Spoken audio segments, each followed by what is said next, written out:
Hello, friends and fans of the Brazilian national team. Welcome to the Brazilian National Football Team Forever channel, where we bring you the most memorable stories from the past and the current events surrounding our beloved Canarinho team. Today we're going to talk about one of the most intriguing episodes in Brazil's World Cup history, the unexpected 3-0 defeat to France in 1998. But before we begin, make sure to subscribe to the channel, leave a like, share with your friends, and activate the notification bell so you don't miss out on any of the stories that shaped and continue to shape the history of our Brazilian national team. The Brazilian national team entered the 1998 World Cup final as the clear favorite. Just 4 years earlier, in 1994, Brazil had claimed a historic victory, securing their fourth World Cup title. The team was strong, cohesive, and the dream of a fifth championship seemed closer than ever.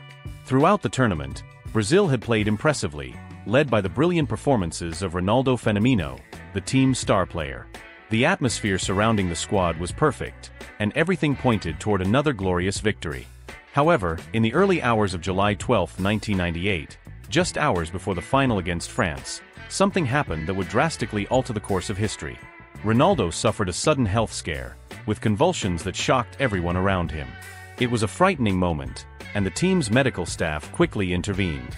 A medical evaluation was conducted, and although nothing serious was found, the psychological impact of this event was profound. Determined and focused, Ronaldo insisted on playing the final. He didn't want to miss the most important match of his career up to that point. The Brazilian coach, along with the staff, made the tough decision to keep him in the lineup. However, to this day, many still wonder if it was the right choice. Was Ronaldo truly fit to face such a critical match? And did the emotional toll of that night affect the rest of the team? In the hours leading up to the game, something seemed off within the Brazilian camp.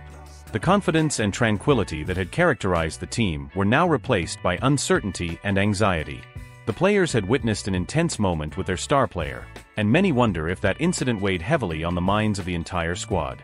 There was also the option to substitute Ronaldo with Edmundo, another talented striker who was ready to step in, but that change never happened. The coaching staff decided to keep Ronaldo in the game, a decision that remains a topic of debate among fans and experts. Would the team have been more focused if Edmundo had played?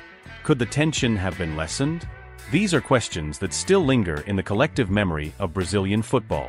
When the match began, Brazil didn't look like the same team that had dominated the earlier rounds of the tournament. From the opening minutes, the players appeared nervous and distracted. Ronaldo's early collision with French goalkeeper Fabien Barthez only heightened the discomfort among the Brazilian players. It was clear that something was wrong. Meanwhile, France played with confidence and determination, buoyed by the support of the home crowd at the Stade de France. Zinedine Zidane, France's star, opened the scoring at the 27th minute with a powerful header from a corner kick. Brazil, which had been struggling to find its rhythm, began to unravel emotionally. At the 45th minute, Zidane struck again, with another header, putting France ahead 2-0. Brazil was unrecognizable, far from the team that everyone had expected to see in the final. The frustration was evident on the players' faces. In the second half, Brazil tried to rally, but the team remained disorganized and lacked the brilliance they had shown throughout the tournament.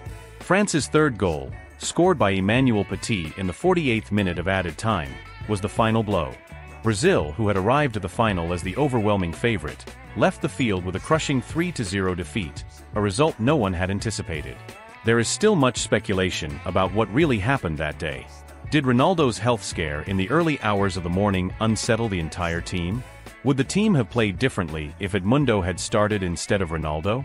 Despite Ronaldo's physical recovery, it seemed that Brazil was never fully prepared for that final. This historic defeat left many questions unanswered and remains one of the greatest mysteries in Brazilian football history. What could have been a crowning fifth title turned into a nightmare for the team and millions of fans. And what about you? Do you think Edmundo should have played instead of Ronaldo? Do you believe Ronaldo's episode was the key factor in the defeat? Leave your thoughts in the comments and join the debate that continues to stir discussions to this day. And that's the end of another video from the Brazilian National Football Team Forever channel. If you enjoyed this content, don't forget to subscribe to the channel, leave a like, and hit the notification bell to keep following all the stories, curiosities, and current events about our national team. Thank you so much for watching, and we'll see you in the next video as we continue this incredible journey with Brazilian football. See you next time.